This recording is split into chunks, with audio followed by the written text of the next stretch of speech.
Est-ce que tu peux nous expliquer rapidement pourquoi il y a toujours sur la scène de Kabuki no un pain en arrière-plan? Très bonne question. Alors, Je me demande d'où ça sort. on parle des petits épisodes Ouais. de la vie quotidienne, plutôt comiques. C'est l'art de dialogue, on peut dire. Parce que Kyogen, si on traduit littéralement le mot Kyogen, c'est parole folle. Est-ce qu'il y a des moments, tu Oui. t'es dit, moi j'ai plus envie? Oui, ça existait souvent, surtout au moment où mon père ou même mes maîtres me donnaient des leçons, des cours. Après chaque cours, je me suis dit, bon, j'arrête. C'est vrai, Parce parce que que- c'est difficile.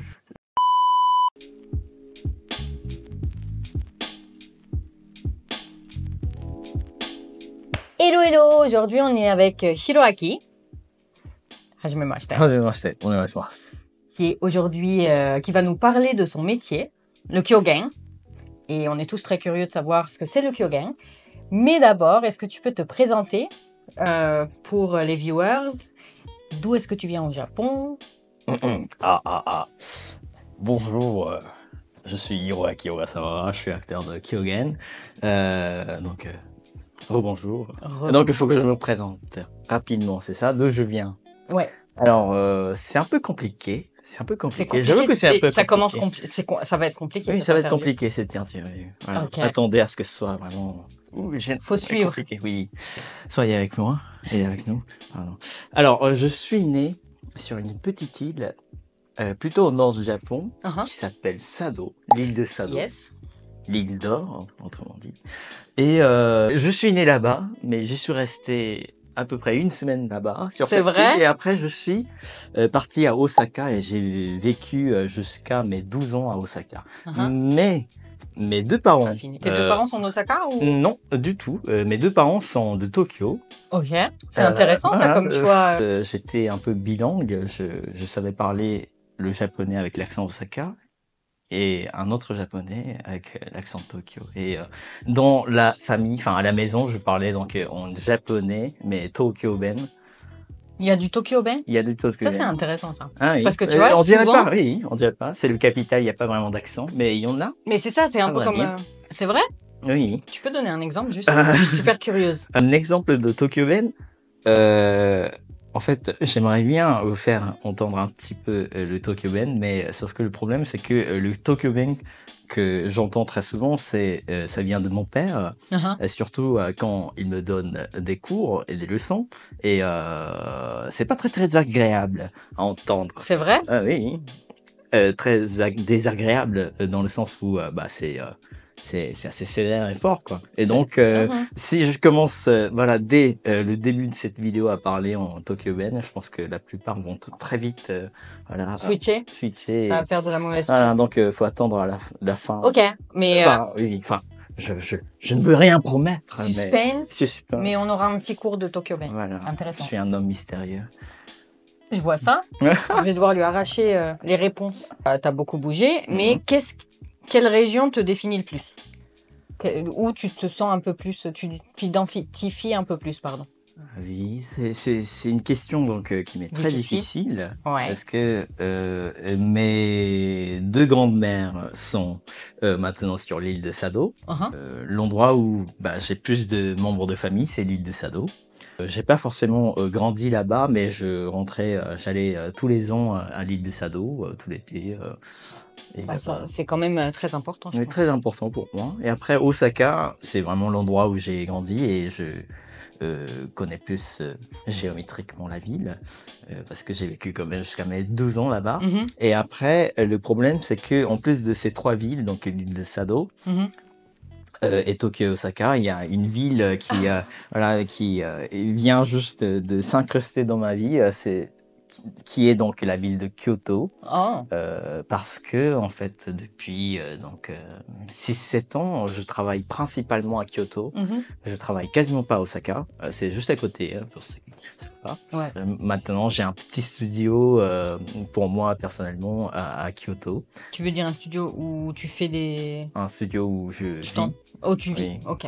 Et on a notre studio pour travailler le Kyogen à Osaka, mais moi je vis un peu à Kyoto.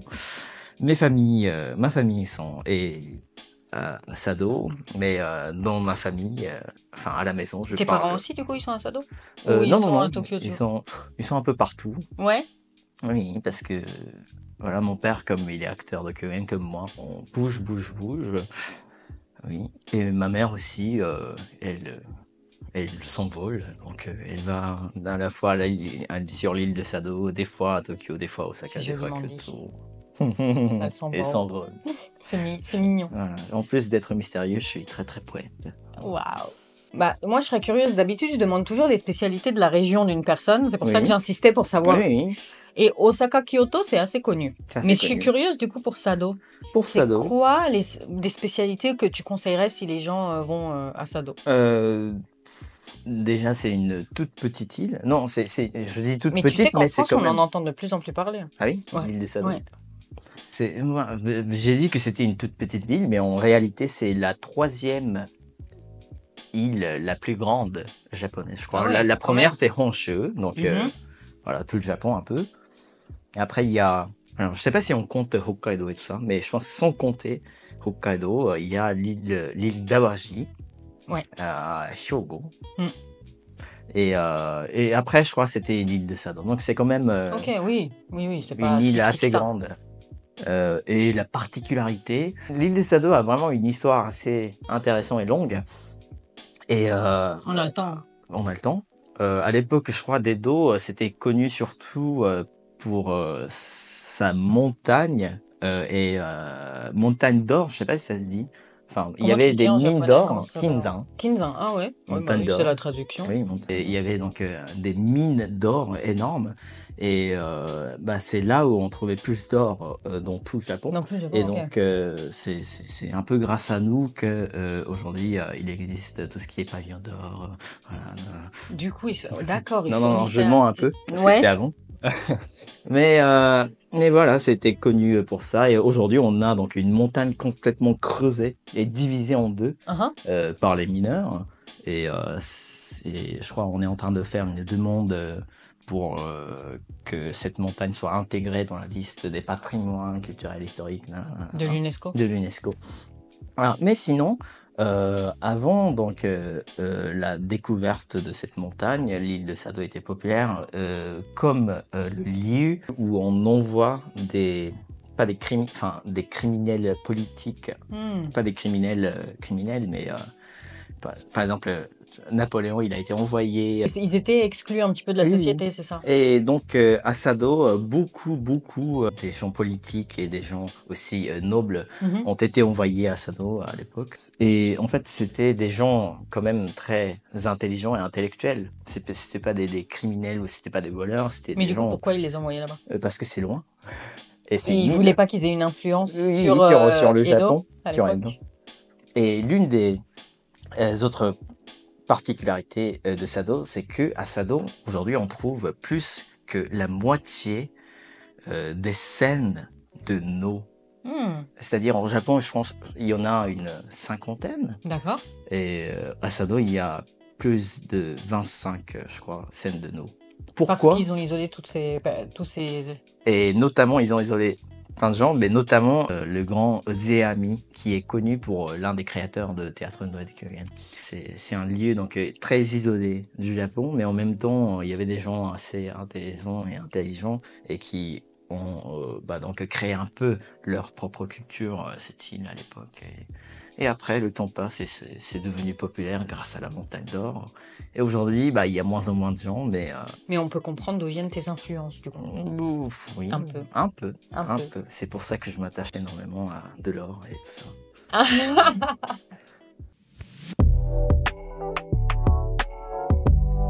Alors, est-ce que tu peux nous expliquer ce qu'est le Kyogen exactement? Parce que... honnêtement, moi-même, quand on m'a dit « Tiens, il y a cet acteur de Kyogen à Paris, tu devrais aller le voir », et je me suis dit, je vais peut-être Google d'abord ce que c'est, le Kyogen, parce que je ne sais pas d'où ça vient, les origines. Est-ce que tu peux nous expliquer un petit peu plus ce que c'est? Oui, bien sûr. Alors, le Kyogen, c'est une forme théâtrale traditionnelle japonaise qui est née au Japon il y a à peu près 700 ans, à l'époque de Muromachi, et qui s'est transmise jusqu'à nos jours sans aucune interruption. Il s'agit donc l'une des plus vieilles formes de théâtre de l'humanité encore jouée aujourd'hui, parce que bien sûr, avant, il existait plein d'autres formes théâtrales, en grec et tout ça, mais on n'en a plus. Alors que le Kyogen et le No, depuis 700 ans, on a gardé sans interruption. Incroyable. Et donc, on a été choisi comme le patrimoine culturel immatériel de l'UNESCO en 2001. Voilà, en première parmi toutes les autres formes théâtrales japonaises. Donc on est plutôt fiers. Et bon, j'étais à peine naître, mais voilà. On peut dire que c'est de la comédie. C'est de la comédie. On parle des choses qu'on trouve vraiment partout dans notre vie quotidienne. Donc l'histoire racontée dans le Kyogen, c'est des petits épisodes de la vie quotidienne. Un maître qui demande à son valet d'aller chercher de l'eau, mais le valet il a un peu la flemme, donc il invente des excuses, mais après il se fait cramer par son... Bon, pardon pour la vocabulaire. Mais, ça va, ça passe totalement sur YouTube. Oui, mais voilà, ce genre d'histoire. Donc voilà, c'est de la comédie d'il y a 700 ans, et très universelle je trouve. Donc la situation est tellement universelle que même pour nous d'aujourd'hui, il n'y a pas forcément d'étrangeté. Enfin, on comprend assez naturellement. On peut encore s'identifier. Oui. Quelle est la différence entre le Kyogen, le Kabuki et le No? Alors, pour faire très simple, on peut dire que Kyogen et le No sont comme des frères jumeaux. Qui se ressemblent de l'extérieur, mais la forme. Oui, la forme, enfin l'apparence, mais qui ont des caractères différents. C'est-à-dire, tous les deux se jouent principalement sur la scène qu'on appelle No Butai. Je suis pas très d'accord avec cette appellation parce que No Butai, ça se traduit par scène de No, mais alors que nous aussi on joue, donc. Kyogen Butai. Enfin, aujourd'hui, l'appellation officielle de l'ensemble de No et de Kyogen, c'est No Gaku. Et donc, je pense qu'on aurait pu l'appeler No Gaku Butai. Mais bon, c'est pas très très important. Les deux donc se jouent sur cette scène particulière qui a une drôle de forme, une espace carré, 4 piliers, un toit et un pont et voilà, et une peinture de pin.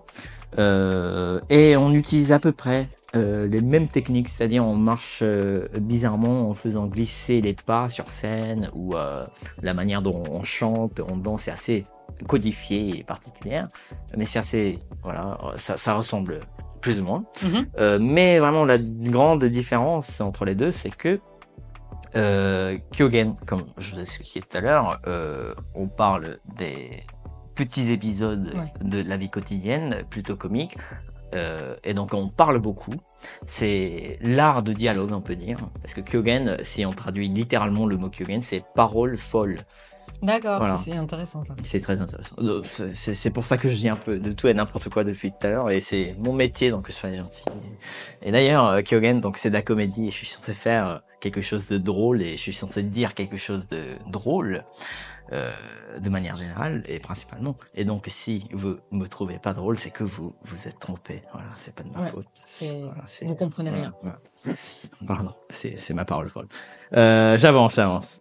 Et donc ça c'est le Kyogen. Mais le No, contrairement à Kyogen, l'histoire racontée dans le No sont tirées la plupart du temps, par exemple du Jitgenji, ou de Kojiki, ou de Nihon Shoki, ou Heike Monogatari. Voilà, donc des histoires légendaires ou des écrites de la littérature japonaise. Et l'histoire racontée dans le No sont la plupart du temps plus tragiques que comiques. Et contrairement au Kyogen, qui est l'art de dialogue, le No, c'est l'art du chant, je pense, et de la poésie. C'est-à-dire, les gens, au lieu de parler, chantent avec une mélodie tout au long du spectacle. Donc, il n'y a pas un moment où les gens se mettent à discuter ou à parler ou à faire comme dans le Kyogen. Et donc, c'est vraiment ça la différence entre les deux. Après, c'est l'un complète l'autre et l'autre complète l'autre. C'est vraiment complémentaire et ça se complète mutuellement. Et en fait, à l'époque d'Edo, le No et le Kyogen sont devenus comme le théâtre officiel du gouvernement d'Edo. Et à cette période-là, à cette époque-là, la forme la plus officielle d'une représentation de No et de Kyogen, c'était de jouer une pièce sacrée au début, puis de jouer 5 pièces de No et 4 pièces de Kyogen en alternant. En alternant, ok. C'était pour faire rire et pleurer? Oui, peut-être. Oui. Après, oui. Enfin, à l'époque d'Edo surtout, oui. Mais parce qu'à l'époque d'Edo, apparemment, les gens, surtout les samouraïs, les guerriers, avaient une préférence pour le No que le Kyogen parce que ils aimaient tout ce qui est... Bon, c'est mon interprétation à moi, mais ils aimaient tout ce qui est tragique, strict. Les samouraïs, on rigole pas. Okay. Et donc ça, c'était un peu la différence rapide entre le Kyogen et le No, qui sont donc comme des frères jumeaux. Et Kabuki, c'est un peu différent. Kabuki a à peu près 350 ans d'histoire. On peut dire que Kabuki est né 300 ans après la création de No et de Kyogen. On dit que... Après, il y a plusieurs hypothèses, mais ce qu'on dit, c'est que à la base, le Kyogen et le No, avant donc d'être l'art officiel du gouvernement d'Edo, était le No et le Kyogen était pour tout le monde et on jouait à l'extérieur dans le cadre des festivals, des fêtes, au temple, au sanctuaire et tout ça.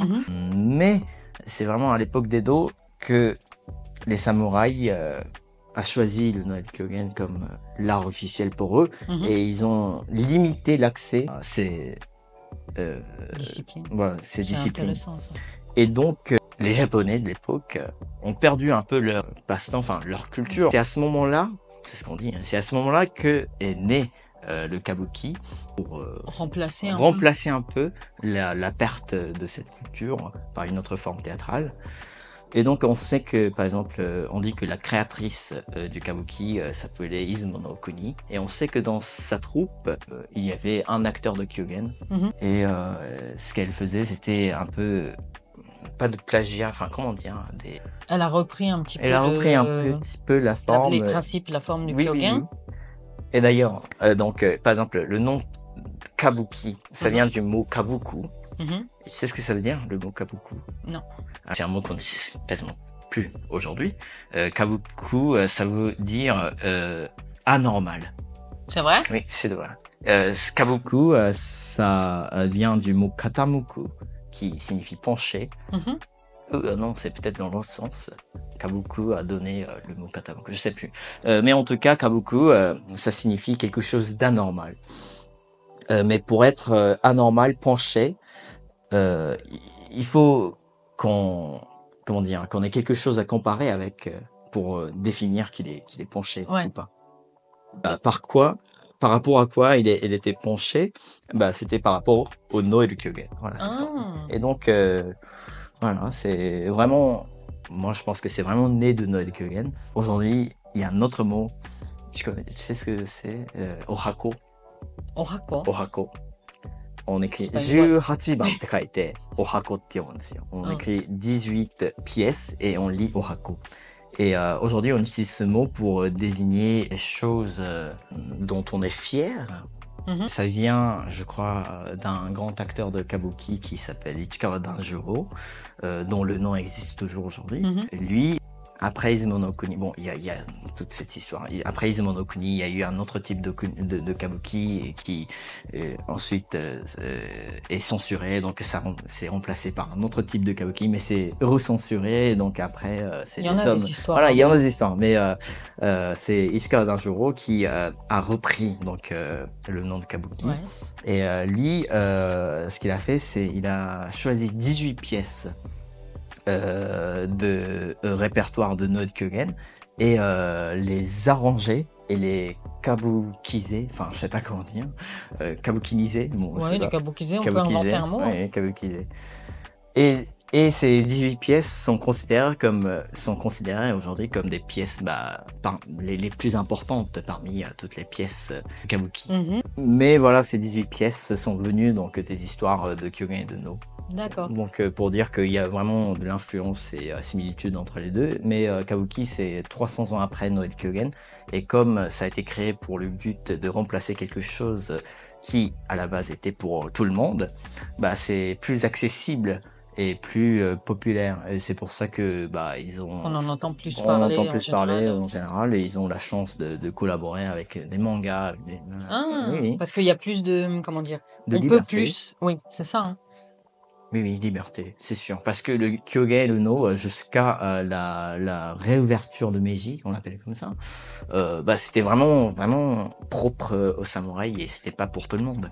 Et c'est vraiment depuis donc 150 ans qu'on a commencé à jouer devant tout le monde, mais pendant 300 ans, ça a été fermé et raffiné, mais en même temps trop intellectualisé. Et donc c'est un peu, les gens pensent que c'est un plus inaccessible peut-être. Oui, moins accessible par rapport à Kabuki. Et du coup, même de nos jours au Japon, il n'y a pas de petits, d'adaptation de No ou de Kyogen comme le Kabuki peut le faire. Moins.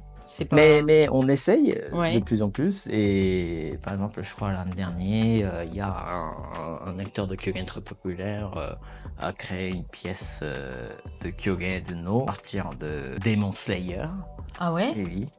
Et sinon, mon père aussi, il a créé des pièces de Kyogen en collaboration avec Akatsuka Fujio. Je sais pas si tu connais. Moi, je connais pas, je suis pas très douée avec les... Enfin, c'est vieux,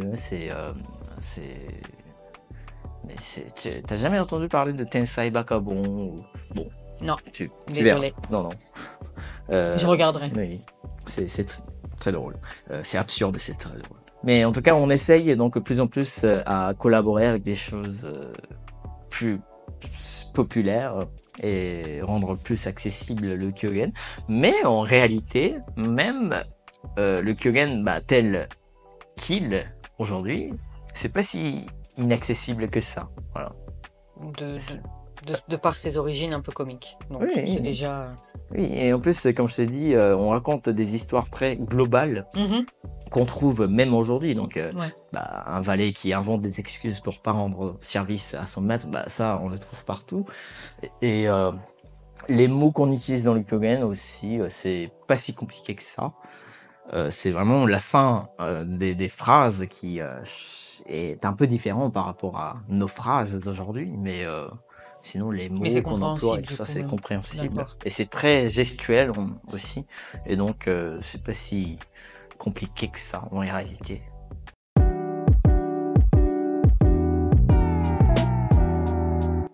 Pourquoi tu t'es intéressé au Kyogen? Pourquoi je me suis intéressé au Kyogen? Parce que j'ai commencé le Kyogen à l'âge de 3 ans. 3 ans. Parce que mon père était acteur de Kyogen et j'ai eu la chance donc de commencer à 3 ans et d'apprendre le Kyogen auprès de mon père, mais aussi auprès de mon vieux maître qui s'appelle Man Nomura, qui a 94 ans, qui est toujours en vie, qui est toujours en forme. Voilà. Et il est basé où? Il est basé à Tokyo. Ok. Très international vivant, et il est le chef de Geijin. La chance. La chance. Mais j'ai eu donc cette chance d'apprendre le Kyogen dès mes 3 ans avec ses maîtres. Et j'ai continué sans vraiment me poser de questions. Ouais, c'était tracé un petit peu. Oui, un peu. Donc j'ai commencé à 3 ans et jusqu'à vraiment mes 10-11 ans, je me suis jamais posé la question ce que c'était le Kyogen. Est-ce qu'il y a des moments, tu t'es dit, moi j'ai plus envie? Ou est-ce que vraiment jamais tu as eu de... ça existait souvent cette interrogation.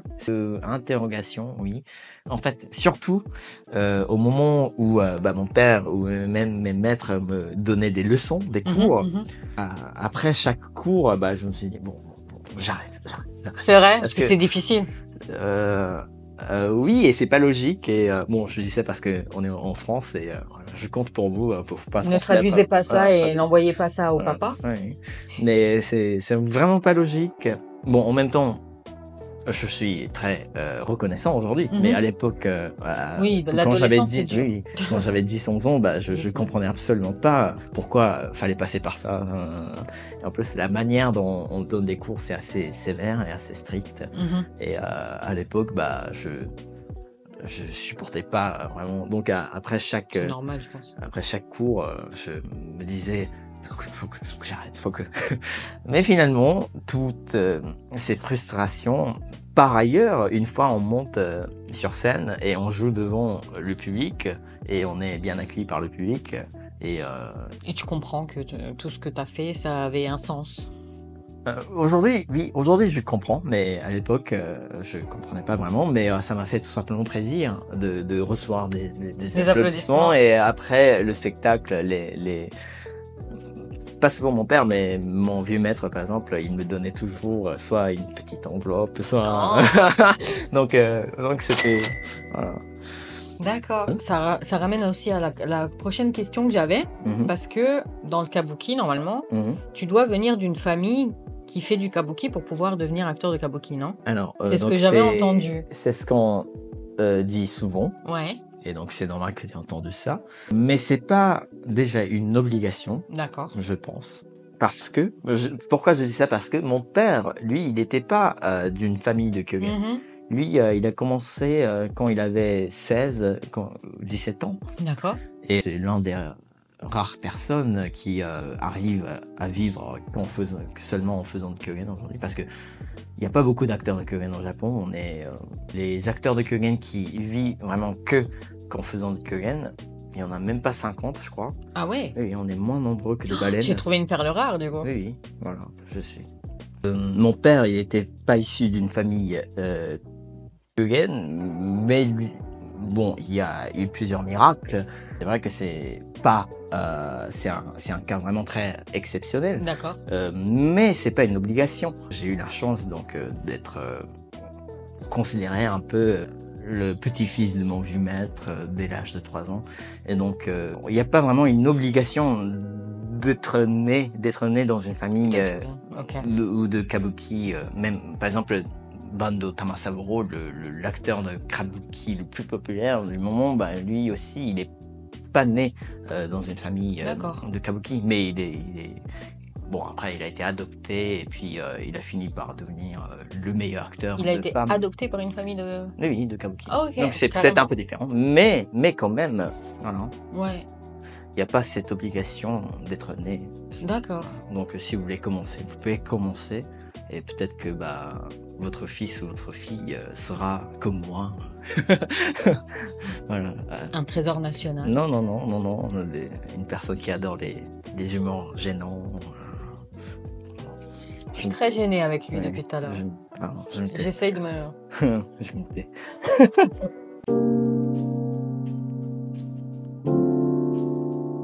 Tu donnes des représentations de Kyogen en Europe, si j'ai bien compris, parce que avant qu'on se voit, tu étais à Londres. J'étais à Londres. Ouais. Déjà, comment t'es arrivé en France? Depuis combien de temps et pourquoi? Parce que ça nous... En tout cas, moi, ça m'intrigue. Comment? Ouais. Comment? Pourquoi? Alors, je vous ai dit tout à l'heure que j'ai vécu jusqu'à mes 12 ans à Osaka, c'est-à-dire jusqu'à la fin de mes shōgakko. Et, collège, quoi, et après, j'étais dans une école privée, un peu... Enfin, c'était une très bonne école, mais un peu originale. Pourquoi? Parce que jusqu'à la fin de shōgakko, c'est une école pour tout le monde, c'est-à-dire hommes et femmes, garçons et filles. Mais à partir de chūgakko, il n'y avait que des filières pour les filles et plus de filières pour les garçons. C'est marrant ça. C'est marrant. Oui. Je pensais que tu allais me dire le contraire, bizarrement, tu vois. C'est très intéressant. Et donc, j'étais un peu obligé de faire soit juken, passer des examens pour intégrer dans une autre école privée ou passer dans une école publique, mais à ce moment-là, je devais aussi faire un juken, passer des examens, je crois. Dans tous les cas, je devais changer d'école. Mes camarades de cette école préparaient tous, vraiment sans exception, tous à passer des examens après shōgakko, donc depuis la première année de shōgakko, donc pendant plus de 6 ans. Et ils avaient des cheveux blancs déjà à force de... Je veux bien le croire.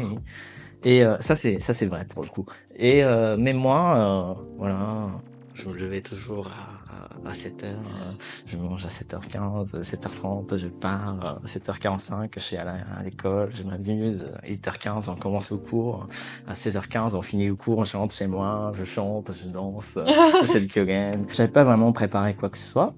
Et à la fin de, je crois, ma 5e année de shōgakko, mon père m'a posé cette question, mais tu vois comment ton chugako, donc ton collège, j'y ai pas vraiment réfléchi, mais je sais pas, j'irais dans une école publique pas loin de chez moi qui était très populaire pour c'était brass band, donc de big band. Enfin, il y avait un club de big band très populaire et qui était très fort, et pas loin de chez moi, Osaka. Et donc, je lui ai dit que je comptais aller là-bas pour pouvoir continuer la musique. Et après, il m'a dit, est-ce que ça t'intéresse la France? Je lui ai dit, pourquoi pas. Voilà. Mais pourquoi il t'a dit ça? Pourquoi la France? Alors, pour lui, je veux dire. En fait, la France, c'était le premier pays étranger qui les visitait. Avec son maître, quand il avait, je crois, 20 ans. Ça lui a impressionné apparemment, culturellement et aussi politiquement, parce qu'il a dû assister à des événements, enfin à des manifestations, mais qui ont eu lieu dans des théâtres. Je vois très bien à quelle période il a dû venir. Et donc, depuis ce jour-là, la France restait vraiment dans son cœur. C'est mignon ça. Mais comme il était encore très jeune, apparemment ce qu'il dit aujourd'hui, il n'a pas pu donc rester en France et continuer ses études parce que lui, il devait apprendre le kyogen, surtout s'il a commencé assez tard par rapport aux autres acteurs qui ont commencé à 3 ans. Il a commencé à 16 ans et il a dû rattraper et travailler beaucoup plus que les autres. Donc il n'a pas pu rester en France. Il a voulu que ses enfants, donc moi et ma sœur, reprennent un peu le relais et fassent donc des études en France. Intéressant. Après, pour lui, la France, c'était vraiment le centre culturel mondial. Et il m'a dit ça, et je lui ai dit, pourquoi pas? C'est vrai, ça sonne plutôt pas mal. Et 1 an après, Du coup, t'as fait quoi? Le lycée en France? Oui, lycée en France, mais un peu de collège aussi. Ok, ah ouais. Ah oui, t'es arrivé tôt. Comment? Oui. C'était quel genre d'école et comment tu comprenais pas le français? Enfin, j'ai 1000 questions qui viennent. Oui. Ma 6e année à Shogaku, mes parents sont venus en France pour le travail, mais ils ont profité cette occasion pour aller rencontrer des gens qui pourraient nous aider, pour que nous on vienne en France et continuer et nos études, et par miracle, ils ont réussi à rencontrer le chef d'un établissement public français qui... Il y en a très peu à Paris, donc si je dis ça, vous saurez de quel établissement je parle. D'accord. Mais, on va aller chercher dans ton passé. Et une école qui contient une classe spéciale pour les Japonais. Et, qui existe encore? Qui existe encore. Ok. Et donc ils ont réussi à rencontrer le directeur de cette école, et ils ont eu l'accord du chef de nous accueillir dans son sein de son établissement. Ils sont entrés donc au Japon, je crois, au mois de janvier ou quelque chose comme ça. Et ils me disent, surtout mon père me disent, écoute, il y a une excellente nouvelle. On sait où vous pourrez aller étudier en arrivant en France. Voilà, on est très heureux. Ah d'accord, super. Comme ça, je peux dire officiellement à mes amis et mes profs de Shogaku que je vais en France et qui vont me manquer. Nanana.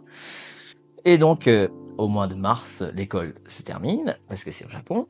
Au mois d'avril, on vient en France pour trouver un appartement, mais aussi pour passer un examen d'entrée.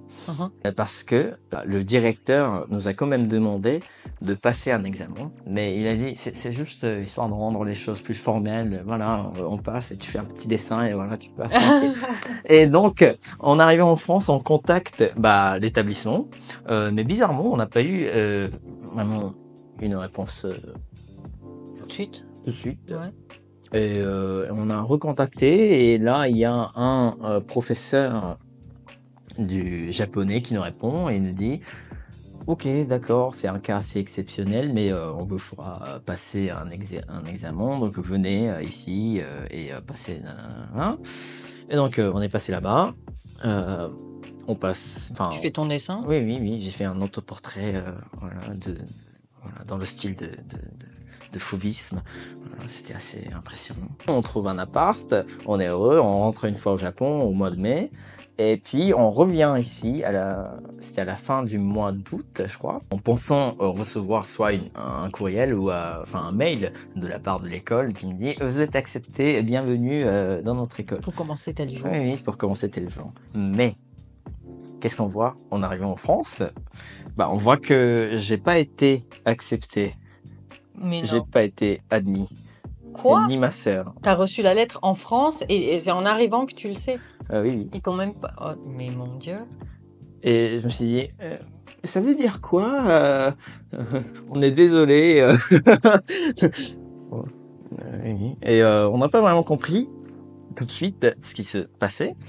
Mais ce qui s'est vraiment passé, c'est que depuis la fois où mes parents ont rencontré le directeur, ça a été changé. Donc il y avait un autre directeur. Il y avait un autre directeur. Oh. Et il n'était pas au courant de cette promesse et tout ça. Et il a dû tout simplement dire non, parce que... C'est quoi ce dessin? Oui, c'est quoi ce dessin? J'ai pas phobisme. Voilà. on se retrouve dans une situation assez délicate, ouais. Délicate parce que... C'était en septembre, du coup? C'était en septembre, parce que j'ai déjà quitté l'école publique japonaise. Et Chugakko, donc collège, c'est vraiment, comment on l'appelle en français? C'est l'éducation obligatoire. C'est ça le collège. On devait à tout prix trouver quelqu'un ou une école, bien sûr, qui pouvait nous accueillir. Et on a demandé quelques conseils à des gens sympathiques dont je suis toujours reconnaissant. Et ils nous ont dit allez à Rectorat. Donc, on est allé à Rectorat. Et en plus, tes parents étaient au Japon, du coup. Non, ma mère était en France. Était là, ok. Et donc, nous trois, avec un monsieur qui parle très bien français, on est allé à Rectorat et ils nous ont dit « D'accord, on a compris la situation, on vous fait passer un examen, encore un examen, encore un dessin à faire. Encore un dessin à faire. » T'as changé de style, j'espère? Oui, j'ai changé de style. Là, c'était pour le coup le mélange du symbolisme et du romantisme. C'était vraiment, j'ai fait entre les deux, le passage du romantisme au symbolisme. Je la sens bien cette fois. Bon, ils ont apprécié le dessin, mais pas mon niveau de français. Et du coup, ils m'ont dit, mais c'est pas grave, il y a une classe spéciale pour les gens comme vous, on accueille... pour les étrangers. Oui, pour les étrangers. Et donc, ce qu'on a fait, c'est... Mais les cours étaient donnés en japonais, c'est ça? Non, pas du tout. Même pas? Non. En fait, merci la France. Il y a des classes spéciales pour les élèves étrangères qui ne parlent pas du tout français, mais dans des écoles publiques françaises.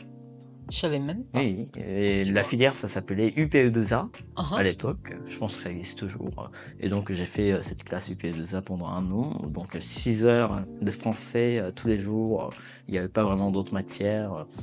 Et après, à la fin de l'année, j'ai dû passer un examen d'ELF, un truc comme ça. Oui. Et je crois j'ai passé A1 ou A2, je sais plus. C'est le niveau vraiment le plus bas. Ouais, je sais. Tu l'as eu? Oui, je l'ai eu. Et à partir de l'année d'après, suivante, je suis intégré dans une classe publique française. Ah ouais. Ça t'a fait perdre 1 an quand même? Oui. Parce que pour le français. Oui. C'est ton fin de collège, lycée en France? Oui. Tout le lycée? Tout le lycée, oui. Tout le lycée en France. D'accord. À l'époque, je parlais mieux français, mais depuis que parce qu'après, t'es reparti au Japon. Du coup, après, ça m'intéresse. Mais c'est drôle parce qu'en fait, il dit, quand on s'est rencontrés pour la première fois, disons-le, au métro, là, et il me dit, tout le podcast est en français, parce que mon français...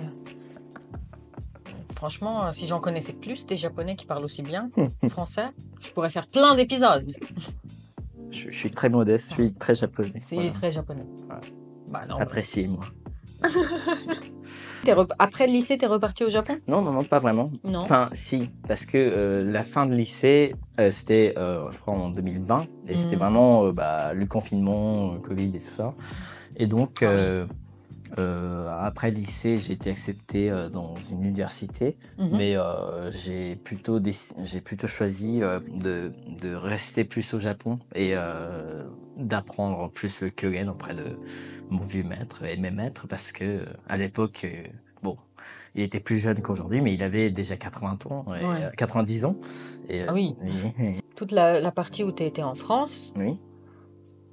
Tu t'entraînais toujours sur le Kyogen ou vraiment ça a été une période? Oui. Je rentrais quasiment à chaque vacances au Japon. Ok, c'est bien ça. C'est bien les vacances françaises.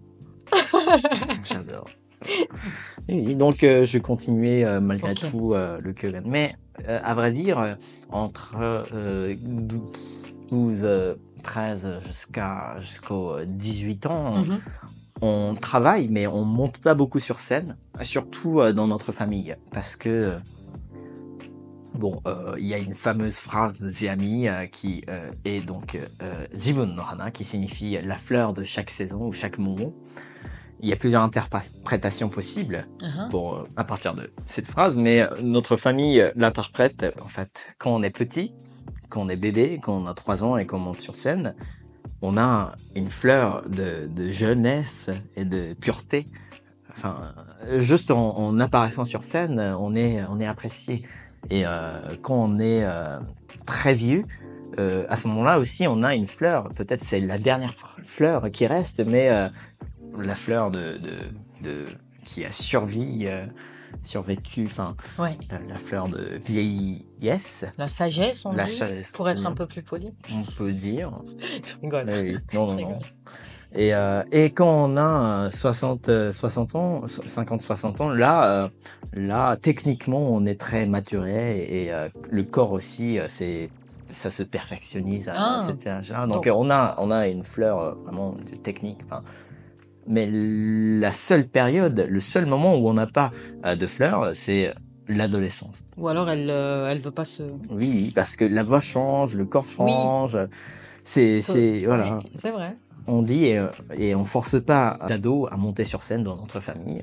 Et mon père s'est dit sûrement, faut que mon fils profite de cette période pour aller ailleurs et apprendre d'autres cultures mondiales plutôt que de rester au Japon. Parce que, bon, encore une fois, même si j'ai commencé à 3 ans et j'ai été considéré comme un des petits-fils de mon vieux maître, j'ai quand même 3 autres acteurs avec qui je m'entends très bien, qui est vraiment les petits-fils de mon vieux maître. On s'entend très bien et on a chacun de nous 3 ans d'écart et on est comme des frères.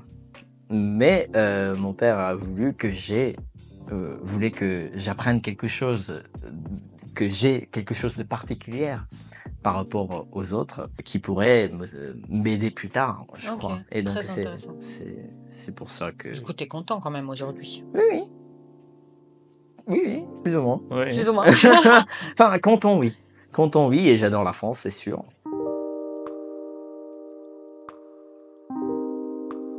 Mais là, par exemple, tu m'as dit que tu pars au Japon pendant à peu près 6 mois, c'est ça?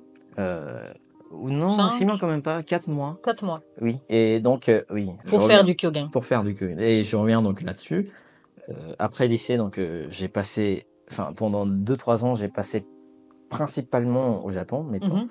Enfin, j'étais quand même en France 4 mois dans l'année, mais sinon le reste j'ai passé au Japon. Mais depuis donc 2023, on s'est dit il faut qu'on reprenne donc notre activité en France. On passe vraiment la moitié de l'année en France et la moitié au Japon. Et je me suis réinscrit à la fac et tout ça. C'est vrai? Oui. Je dirais pas où, mais... Non. Du coup, je vais pas te demander ce que tu étudies, sinon ils vont chercher. Ok, donc c'est récent. C'est récent, c'est-à-dire de revenir, retour en France aussi plus... Oui, enfin, j'ai jamais arrêté, j'ai jamais cessé... Les périodes plus longues, en fait. Les périodes plus longues. Quand tu es au Japon, tu fais des représentations de Kyogen, c'est ça? Oui. Et quand tu es en France, tu étudies? J'étudie aussi, mais je travaille beaucoup avec des acteurs français et dans des créations françaises aussi. Intéressant.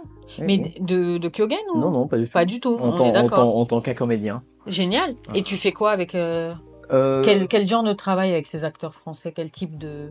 Est-ce que tu Tu donnes des cours ou est-ce que tu fais des représentations? Oui. Par exemple, récemment, j'ai été invité en tant qu'intervenant dans une école de théâtre qui s'appelle la Salle Blanche, Uh-huh.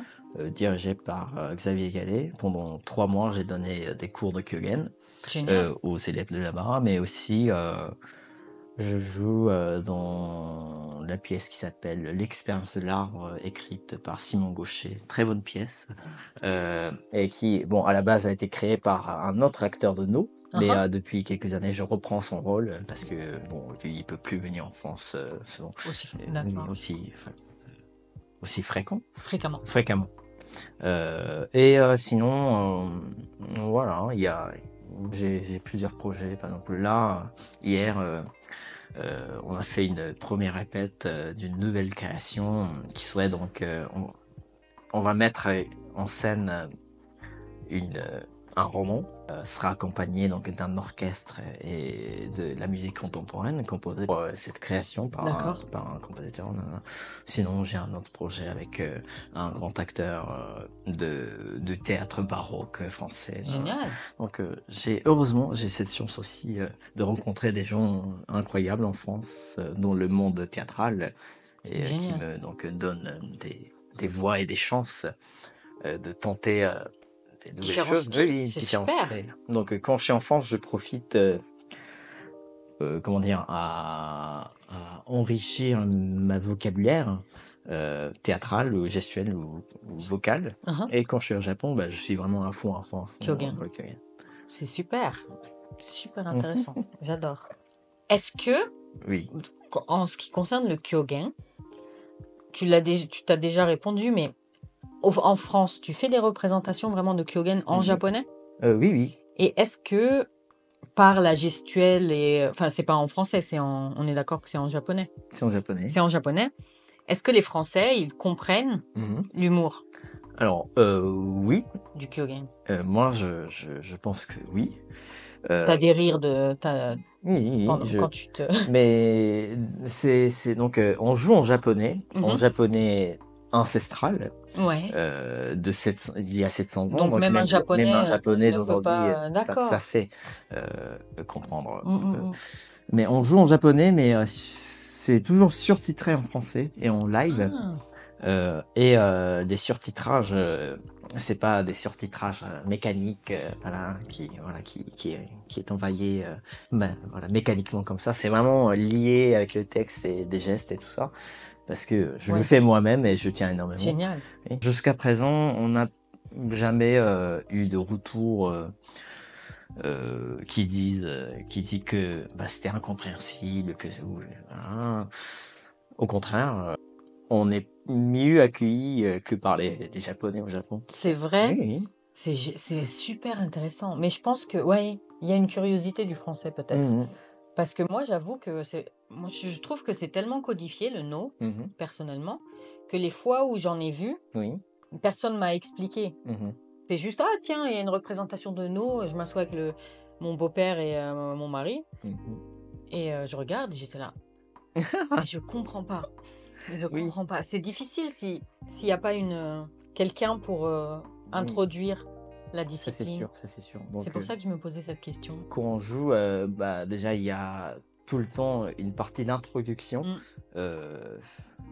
où j'explique donc en français ce que c'est le Kyogen, mais aussi des codes de Kyogen et les significations du décor et tout ça, et aussi les pièces qui vont être jouées après en français, et après les pièces sont jouées et montées avec les surtitres. Donc vraiment toutes les parties sont compréhensibles en français.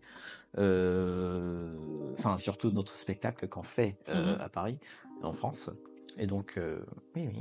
D'accord. Il n'y a pas vraiment de difficulté pour les Français de venir voir hyper notre intéressant. théâtre. Et pourquoi c'est mieux accueilli qu'au Japon, tu dis? Bon, j'ai peut-être exagéré. Non, peut-être pas exagéré. En fait, quand on joue en France, les gens qui viennent voir notre spectacle, c'est les gens qui viennent par leur propre envie. Et ils n'ont pas enfin, la plupart savent pas ce que c'est le Kyogen. C'est la curiosité du coup. Oui, c'est la curiosité. Et en fait, tout est nouvelle pour eux. Le fait de parler en japonais ancestral est nouveau pour les Français aujourd'hui. Le fait de faire glisser les pas sur scène, c'est bizarre, mais c'est pas quelque chose de très vieux, c'est quelque chose de très nouveau, nouvelle pour les Français. Et moi, j'ai l'impression que vraiment, les Français trouvent leur propre interprétation de chaque chose, c'est-à-dire de gestes ou de techniques ou des mots. Donc, ils comprennent mieux peut-être que les Japonais. Et au Japon, on joue bien sûr pour les gens qui viennent voir le spectacle, mais on joue aussi beaucoup à l'école, dans le cadre, par exemple, du cours d'histoire. D'accord. Et bah, les jeunes surtout, comme il n'y a pas vraiment d'explication avant, ils viennent voir, mais ils sont un peu obligés. Oui, aussi. Et ils ont cette idée, enfin, ils pensent, sans même avoir vu le Noël Kyogen, que c'est quelque chose de très vieux, qui est incompréhensible. C'est pour les papis et mamies. Voilà, nous, on a notre smartphone, Internet, YouTube. Bah, ce serait un peu pareil, c'est avec les jeunes Français, si tu les obliges à aller voir du Molière. Oui, tout à fait, tout à fait. C'est un peu ça, donc. Mais c'est ça justement. Donc, ce qu'on essaie de faire, c'est de faire connaître plus donc le Kyogen et le nom en France.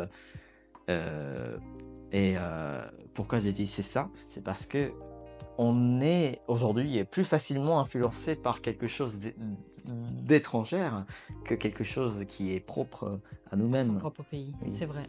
Et donc, les jeunes vont pas voir le Molière, peut-être, mais ils viennent quand même voir le Kyogen. Enfin, pour dire que, bien sûr, c'est très peu populaire aujourd'hui encore, mais il y a quand même pas mal de jeunes qui viennent voir. France, tu veux dire? Le Kyogen. Et je me suis dit, ce serait génial qu'un jour, le Kyogen devient plus populaire qu'aujourd'hui. Et à ce moment-là, les jeunes japonais se diront peut-être, ah, si les Français s'intéressent à Kyogen, c'est le cas de beaucoup de choses. Oui. C'est vrai. C'est peut-être quelque chose de bien. Mais moi, je pense que c'est possible, parce que sur d'autres choses comme l'artisanat, tu sais, même les kimonos, quand tu parles des kimonos, de l'artisanat, etc., le fait que les étrangers s'y intéressent, ça relance au Japon. Parce qu'ils se disent, mais pourquoi ils s'intéressent à ça? Et finalement, généralement, ça marche. Donc, je pense que c'est possible. C'est ce qu'on essaie de faire. Tout à fait possible. Est-ce que tu ressens des différences de réaction pendant tes spectacles entre les Japonais et les Français? Alors, oui. Déjà, l'applaudissement en plein milieu de représentation, ça nous fait énormément plaisir parce qu'on le reçoit rarement, enfin quasiment jamais au Japon. Mais parce que peut-être c'est pas poli d'interrompre, non?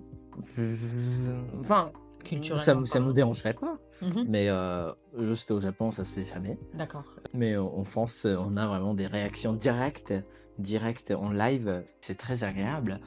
Et aussi, ce que je trouve très bien ici, c'est qu'on a toujours un petit cocktail offert après les représentations ici en France. Au Japon, on n'en a pas ça souvent.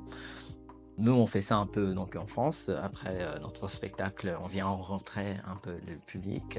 Et là, on nous donne des ressentis très live et très dynamiques. Ouais, du coup, c'est intéressant, ça. Oui. Alors que les Japonais rentrent directement. Oui, enfin, les Japonais en France restent. Oui. Mais les Japonais au Japon, oui. D'accord.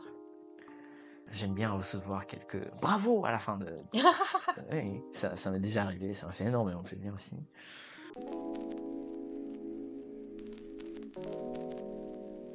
Quelles sont les choses que tu aimes en France? Quelles sont les choses que j'aime en France? Ouais, en général. Quand tu viens en France, qu'est-ce que tu apprécies, par exemple? Il y a énormément de choses, déjà, que j'apprécie ici.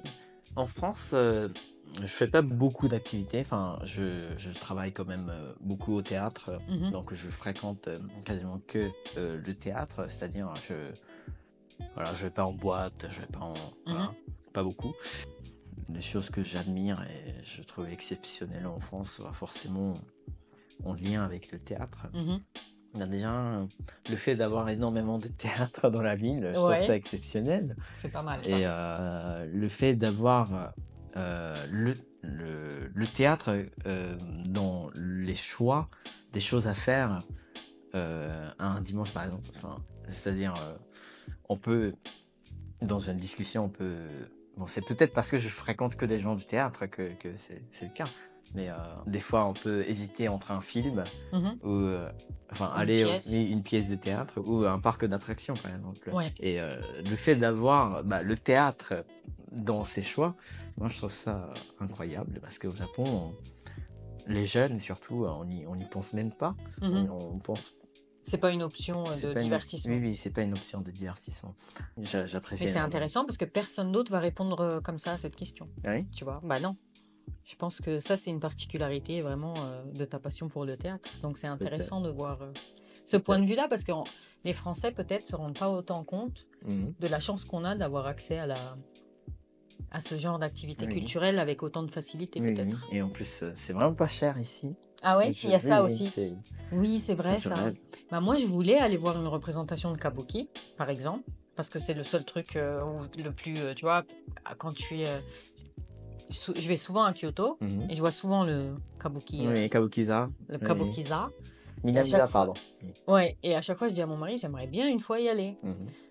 Et mon mari, là, c'est cher, c'est long, c'est... D'accord. Du coup, j'ai pas encore eu l'occasion. Ah, d'accord. J'ai pas encore eu l'occasion. Au Japon, très honnêtement, je crois notre billet, ça va de 3000 yens jusqu'aux 15 000 yens. Ouais. Donc bon, c'est... Ça va encore, 3000 yens. 3000 yens, ça va. Mais c'est pour les étudiants et c'est pas les meilleures places non plus. Ouais. Et après, même si tu penses au théâtre, comme à l'opéra par exemple à Paris, tu peux avoir des billets à 15 000 yens, c'est plus du 120 € actuellement. Donc, ça se tient en France aussi, ça dépend. Mais toi, tu parles du théâtre un peu plus populaire. Plus populaire, oui. Ça, oui. En général, le théâtre en général. Les petits théâtres, les petites salles. Notez-le. Oui, mais vraiment. Quand tu es en France, qu'est-ce qui te manque du Japon? Qu'est-ce qui me tu manque peux dire, du Japon de toute façon. Qu'est-ce qui me manque? La nourriture, par exemple. Oui, c'est vrai. C'est vrai. Du riz blanc. Du bon riz blanc, par exemple. Riz blanc. Enfin, du bon pour moi, hein, chacun son goût. Donc, mais du riz, par exemple, d'île de Sado où je suis né, parce que c'est à Niigata, donc c'est... oui. Bah oui. Le riz et le saké, du coup. Le riz et le saké. Oui, c'est vrai. C'est ça. Le riz et le saké. Si on résume un peu. Oui, si on résume un peu. Bah, c'est un des meilleurs riz du... Oui, en tout cas, c'est pas la famille ni mes amis. Voilà, c'est le riz ou le saké. C'est vrai. Pardon, c'est le rire gênant. Voilà. C'est l'humour gênant, encore une fois. Je vais peut-être envoyer un message à son père. Une question que je pose à la fin, à tous les Japonais. C'est déjà fin. C'est déjà la fin. Oui. Je suis désolée. Mais si tu veux ajouter des choses, on peut continuer à parler. La dernière question, c'était: quel est ton restaurant japonais préféré à Paris? Est-ce que tu en as testé? Oui. Parce que moi, en fait, je vous utilise pour aller tester de bonnes adresses, tu vois. Donc, c'est ma petite question bonus. Il y en a plusieurs. Ouais. À mon avis. Bah, si tu en as plusieurs, c'est bien. Ça nous Il y en a intéresse. plusieurs. Et après, je vais pas souvent parce que en fait, j'aime bien cuisiner et je mange. Meilleur restaurant, la maison. Vous mangez par terre, à pieds nus et par terre avec les mains. C'est vrai. Mais j'aime bien. Donc l'un des restos où je vais le plus souvent, c'est le resto Yen à Saint-Germain-des-Prés. Et là-bas, à chaque représentation, je viens là-bas avec une affiche et pendant quelques mois sur le mur de Yen. Il y a des affiches de tes spectacles, c'est super. Parce qu'il y en aura de nouveau à partir du mois d'octobre, je crois. Octobre. Notez bien si vous allez. Ah oui, c'est oui. Allez, chez Yen. Et sinon, le fameux resto Akiyoshi, dans le 15e. Il est incroyable. celui-là. Oui, en fait. J'y suis allée aussi. Ah, il très est bien. incroyable. Je l'adore. Et en fait, là-bas, normalement, il y a un décor du Ouais. masque sur le mur, je crois. Ah ouais? De temps en temps, je pense pas toujours, tout le mais temps. pas tout le temps, mais de temps en temps. Et le masque exposé là-bas, les masques donc exposés là-bas sont des masques fabriqués par mon père. Ah, Et donc, intéressant si ça. jamais vous avez l'occasion d'aller là-bas, Il est génial ce resto. Il fait vraiment du kaiseki de Kyoto. faut que j'y aille. En fait, j'y suis allé juste pour déposer mes masques parce que j'avais pas le temps. Et mes parents, ils sont allés quelques fois. Mais T'as j'ose pas quand encore même. goûté? Non, j'ose quand même dire ça. Pourquoi? Parce que j'ai eu quand même la chance de goûter le Saba. Ouais. C'était le Saba sushi. Sushi, non? Oui, Saba Ouais, sushi. Saba Sushi. Et c'était très bon. Et donc, je compte y retourner pour faire tout tout le menu. J'ai eu la chance d'y aller 2 fois. Ah, Parce que j'écrivais des articles de resto japonais. Donc, pas des critiques, mais des articles. Et ils m'ont invité 2 fois. Je me suis régalée. Et en plus, c'est rare d'avoir de la cuisine kyotoïte à Paris. Souvent, c'est plus un goût du tokyoïte, je trouve. Ah oui? Ouais, parce que c'est plus prononcé. Ah oui? Les saveurs. Ouais, tu sais que les sauces à Tokyo sont beaucoup plus fortes que... Ah oui, on dit ça. C'est plus délicat à Kyoto. Et du coup, quand ils ont ouvert, il y avait beaucoup de Français qui comprenaient pas. Ah Mais d'accord. ça n'a pas de goût. Tu vois, Ils ont quand même osé. j'ai entendu beaucoup de critiques comme ça où ils disaient mais ça n'a pas de goût. Enfin, par exemple, tu avais la soupe. Une fois, j'y suis allée, tu avais une fille à côté de moi. Il faudrait peut-être rajouter de la sauce soja, non, dans la soupe parce que j'étais là. Mon Dieu! Bon, après, chacun son goût, mais... Ouais, mais du coup, c'est très délicat, c'est kyotoïde. Si vous avez l'occasion pour un événement, parce que c'est quand même assez onéreux, donc c'est pas accessible à tout le monde, mais cher. Onéreux, c'est plus poli que dire c'est cher. Tu vois, c'est plus onéreux. C'est un peu onéreux. Onéreux, ok. Mais ouais, c'est une très bonne sortie à Paris, ouais. Après, j'en connais d'autres aussi qui sont pas mal. Vas-y. Enfin, après, tu cherches vraiment des restos japonais, donc pas de chefs japonais, mais... Ah, mais tu peux aussi de chefs japonais qui font de la cuisine française, tu veux dire, par exemple? Le Clos Y à Montparnasse, oui. C'est très bon aussi. Ouais. Et le chef est très sympa aussi. Et ils font de la cuisine française, du coup? Oui. Ok. Voilà, mais sinon, je vais souvent à Châtelet, donc je vais souvent à Auberge du Café, dans la rue Bertin-Poiré. Ouais. Oui, c'est sympa aussi. Et c'est aussi français? C'est aussi oui, c'est aussi français. Et c'est vraiment le bar, enfin, l'endroit est très joli visuellement et l'ambiance est assez incroyable. C'est sympa. Ok. Mais il y a pas que ça, hein. Après, il y en a plusieurs à Paris. Bah, t'as plein de bonnes adresses, du coup. Mais... Après, je vais pas très souvent. Ouais, mais quand même, t'as une petite liste. Oui, parce que d'habitude, quand je pose cette question, ils me répondent un resto et c'est fini. Ah oui? Ah oui. Ah oui. Là, c'est très cool. Osusume desu est fini. Ah, ok. Non, c'est intéressant. En dehors du théâtre, tu fais quoi d'autre? Tu sors pas beaucoup, du coup? Quand t'es à Paris? Tu travailles. Enfin, le travail, pour moi, c'est donc d'assister à des créations et tout ça. Donc, c'est pas si... voilà, c'est agréable. Et ça me fait prendre de l'air et tout ça. Mais en plus du théâtre, enfin, en dehors du théâtre, je fais beaucoup de musique. Ah! Et d'ailleurs... On a un piano, là. On a un piano. On a un peu de tout ici. On a une clarinette, un saxo, un trombone. Une guitare aussi. Ah oui, il y a une guitare. Tu joues tout ça? Enfin, je joue seulement le piano et la guitare et la basse. C'est pas mal. L'ukulélé et le saxo. Et l'accordéon. Seulement, il a dit. Hein. Et le petit tambour, le grand tambour, le taiko, la flûte du no. Et un peu de shamisen seulement. Voilà. C'est génial. Oui, donc t'es bien occupé, du coup, t'es bien occupé. D'ailleurs, je vais peut-être pouvoir sortir un album sur Spotify et tout ça cet été. Donc si l'épisode sort après son album, Je vous le mets en description. Merci. Ça va être en japonais, mais j'essaierai de faire une version en français aussi. C'est vrai? Oui. Génial. Oui. Mais je pense que les gens vont déjà aimer en japonais. Il y a un petit... Yes. Mais donc, je fais beaucoup de musique. Après, comme je fais un peu d'études d'art, je sculpte, je dessine, je peins, je fais un peu de tout. Mais wow. Un vrai artiste. Non, mais d'abord le théâtre, puis la musique. Mais j'aimerais, dans mes futures créations et tout ça, j'aimerais faire moi-même les décors et tout ça. Génial. Et, voilà, c'est un peu une de mes ambitions. D'accord. J'en ai plein. La vie est courte. Gambatte kudasai. Merci. Merci beaucoup en tout cas. C'était super intéressant. Merci beaucoup.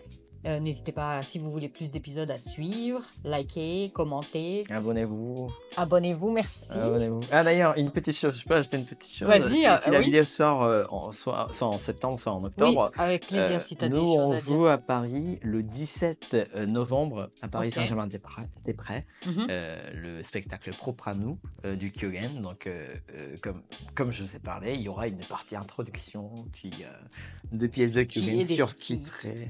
Voilà. Donc, n'hésitez pas. Donc, 17 novembre. 17 novembre, c'est un dimanche. Si t'es là, t'es le bienvenu. Merci. Ouais. Un dimanche, bah oui, vas-y. Si t'es au Japon, si t'es en France. Je suis en France, non. Oui, je suis en France en novembre. Il y a rien. Tu peux aller nulle part. Ah, si, au Japon. En novembre, c'est bien. Mais oui. Bah, du coup, je mettrai ça aussi en description. Je vous mets le lien du théâtre avec la billetterie. Elle est ouverte ou pas encore? Elle sera ouverte quand. En septembre, oui, sûrement. Donc, je mettrai le petit lien. Merci à toi. Merci beaucoup. Merci, c'était super. Désolé pour mes humours. Mais non, pas du tout. Gênant. Non. Est-ce que tu peux nous expliquer rapidement pourquoi il y a toujours sur la scène de Kabuki no un pain en arrière-plan? Très bonne question. Alors, je me demande d'où ça sort. Alors pourquoi? Parce qu'il y a plusieurs sens. Déjà, le pain, c'est un arbre sacré au Japon. Et on dit que c'est comme de l'antenne qui invite les divinités. Et c'est pour ça, et on dit que les divinités vraiment se logent dans les pins. Et c'est pour ça que par exemple à Oshogatsu, à Nouvel An, on met un pain à l'extérieur de la maison. C'est vrai? Oui. Ce qu'on appelle kadomatsu. Oui, le kadomatsu. Ouais. J'ai jamais compris que c'était un pain. C'est un pain. Ce que j'ai. Ok. Payen. Ok. Voilà. Et pour faire venir les dieux. Voilà. Donc déjà il y a cette signification un peu sacrée et spirituelle de pain, mais il y a une autre raison plus théâtrale et scénographique. Pourquoi le pain? Parce que vous savez, le pain c'est de quelle saison?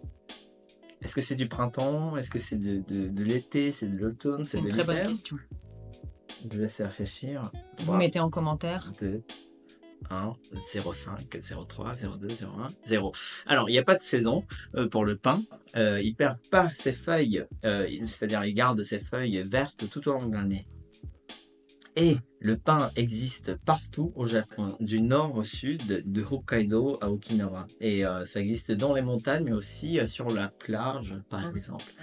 Et donc, le fait de jouer devant un pain nous permet de transformer la scène en n'importe où, selon notre imagination. Donc, si on pense, ça peut être à Kyoto, en hiver, sous la neige, mais ça pourrait être aussi...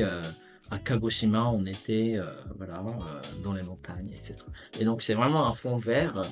C'est donc Kyogen. Enfin en fait, quand vous regardez du Kyogen ou de No, le plus important c'est que vous utilisiez votre imagination et vous créez vous-même la scène. Imaginez et créez vous-même la scène et de se plonger dedans et d'y vivre. Voilà, donc la scène est quasi vide dans le Noël Kyogen, mais c'est pas parce que c'est incomplet, ou c'est pas parce qu'on n'a pas de budget pour remplir l'espace que c'est vide. C'est pour justement laisser de la marge d'imagination au public et quand on a gardé cet espace. Donc franchement, c'est hyper intéressant. Voilà. Super intéressant. L'imagination, c'est choses aujourd'hui. L'imagination, c'est important. On va finir là-dessus. L'imagination, c'est important, c'est génial. L'imagination, c'est important. Come with me. Oui, pure imagination. Vraiment. Au revoir. On a une chanson dans la tête pour la journée. Bye.